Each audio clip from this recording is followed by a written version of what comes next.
Hello, chess family. It's me, National Master Jesse James. It's time for another fun installment of how to play the Nimzo Indian. In this line, we're going to go ahead and take a look at a fun game where I was able to outplay my opponent because I was able to keep making threats and stop them from castling. After that, it was just good old fun fashion attacking. All right, guys, let's get to it. Here we go. In this game, I'm playing the black side. I'm playing against a decent player rated around 2200, highest clip. They start off with d4. I play the master move, knight to f6. I call it the master move because we don't know what opening black has chosen yet. Pawn c4 gets played, very standard, and here we go pawn to e6. Again, this can turn into many different openings here by playing the queen's gambit, modern Benoni, definitely a regular Indian game with pawn to b6, and even d6 variations are even possible here too. Alright, knight c3 gets played. I'm very happy. Now I can play my coveted Nimzo Indian with bishop b4. And here the idea is to start getting control over this e4 square. The battle has begun. Typically what happens is white grabs a lot of extra space in the center and even gets the bishop pair, while black was going to give up their bishop pair but is going to have very fast development but lack of center. So that's where the tension or the game is going. The Nimzo Indian does so well that black is actually doing really good percentages of almost about equal to white winning games. So not many people do like to play play against Nimzo Indian as white these days.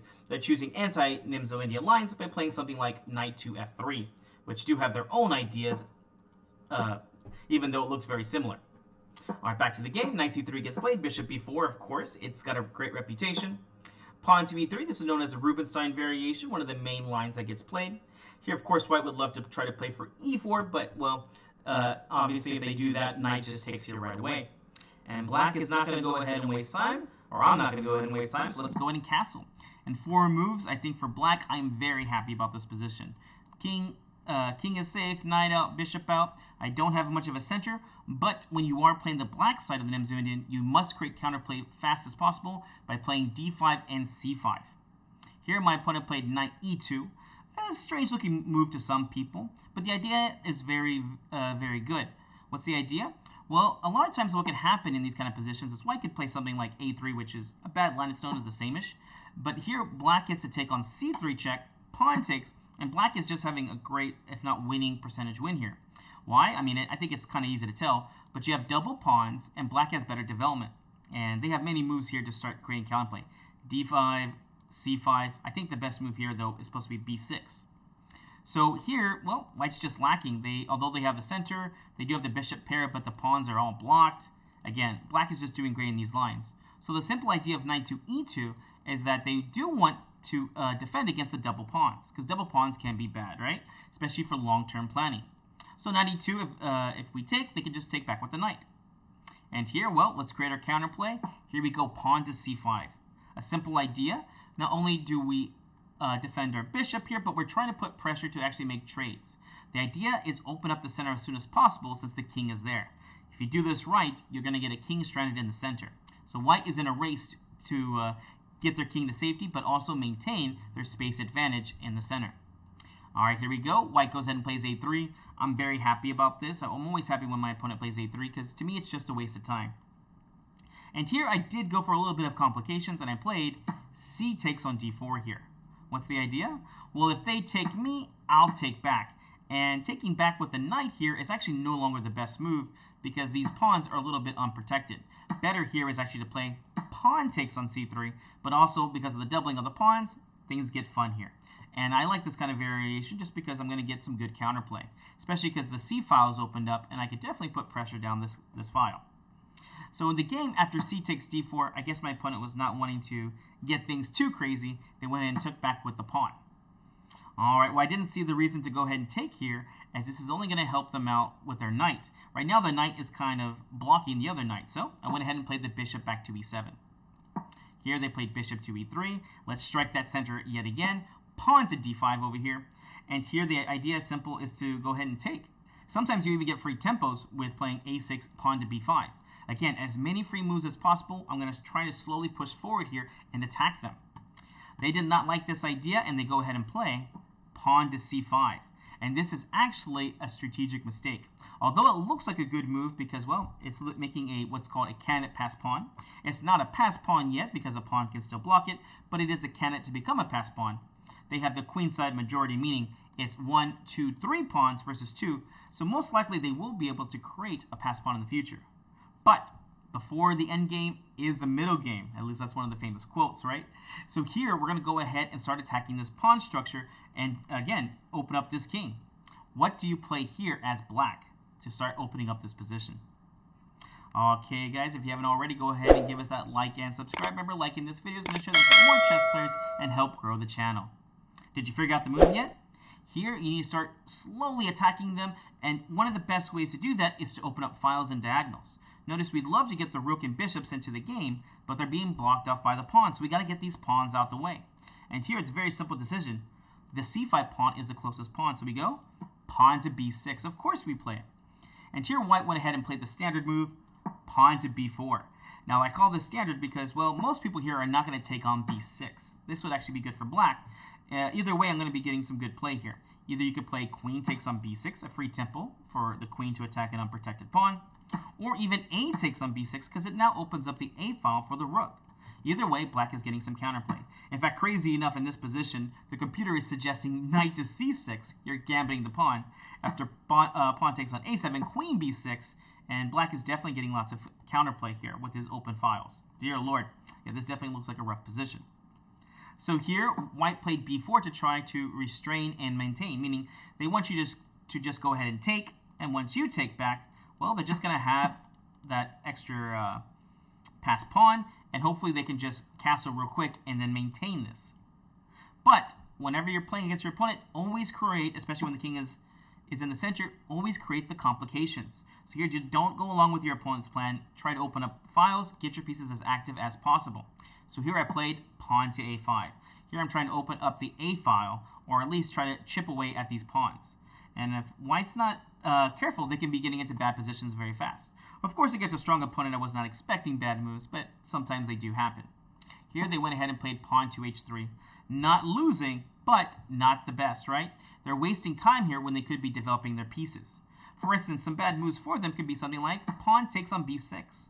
Why is this bad? Because you take on b4. The b6 pawn will fall, but here we can win a pawn over here on b4 and again open up this king. So here, any kind of pawn trades are really going to be bad for white over here. Even if they try to play something like b5, which looks like a good move, they have to be worried because now I can start pushing my pawns in the forward. Here we go. B takes on c5, D takes on c5, and e5 here. Yes, these guys are scary, but even scarier is this king in the center. Even if they do win some material, I'm more than happy to give some away just to attack this king. All right, back to the game. Here again, white's just wasting time with h3. I think they're worried about knight to g4, but this only gives me faster attacking chances. Let's open up this king. Here we go. A takes on b4. A takes on b4. Rook takes on a1. Queen takes on a1. And here, well, now we have some unprotected pieces. Let's develop with a threat. Always try to develop knights before bishops, so I played knight to a6. Notice how this knight is attacking on b4 and also putting pressure on c5 here too. They played the move I expected them to play, and they played b5. Now this is actually part of my plan. It looks like this is a very good move because, well, isn't white just getting some passed pawns over here? Or at least a passed pawn over here? They are going to try, but here I had looked ahead and saw that my knight gets to make a move and also make a nice threat. Here I went ahead and played knight to b4 here. Now what does knight b4 do? Knight b4 makes a simple threat of knight to c2 check, forking the king and the queen. So why is this winning? This is long-term strategy. Here I had seen my knight's going to be perfectly okay because it does look like it might get trapped over here, but I'm going to be able to open up the center now. Here the queen has to do something about this. So the queen went to b1 to attack the knight, but that's perfect timing. B takes on c5. Now the pawn is obviously defending the knight. Pawn takes back. And here we go, queen to a5 here. Here I develop my queen over on the queen side, and also I'm threatening some ideas here. But mainly, I'm putting pressure on the pawns. Here, white needs to move fast, but their pieces are not ready. g3, again, white thinks they have all the time in the day. Black to move, another very strong idea here. After this, there's no denying black is much better. What do you play here to keep making progress in this position? All right, hopefully you push pause and try to figure it out. Here, very simple. They have the queen side majority, but we have the center majority. So, simple idea, push your pawns. here I played pawn e5, and this is a very strong threat because it comes with the idea of pawn to d4 here. I mean, at this point, it's already saying black is up -3, meaning I'm basically just up a whole extra piece here. The simple threat of d4 really cannot be stopped. I mean, they could try something like bishop to d2 here, but here you can simply go pawn to d4, or maybe just take bishop takes on c5, and black is just doing really well in this position. Oof. Yeah, I would not like to play this from the white perspective. So here, after e5, yeah, they just kind of missed it, I guess. They played bishop g2. Again, there was nothing really great they could have done here. So here, well, let's just create some chaos. Pawn to d4 to win a piece. Knight takes, pawn takes, bishop takes. Rook over to d8. Why not? A free tempo because the bishop is unprotected. And here, they're losing the right to castle whether they know it or not. I mean, the only way they can castle right now is if they castle right away and just drop the bishop. But here, they did not see the idea, and they played bishop to e5. I mean, they could have bring the bishop back to e3. It wouldn't really matter. Either way, after bishop e5, knight to d3 check, and, well, they just went ahead and resigned. What was the idea? Well, here, with the knight checking on d3, we're going to be forking the king and the bishop. And, oh, that makes sense why they didn't play the bishop back to e3.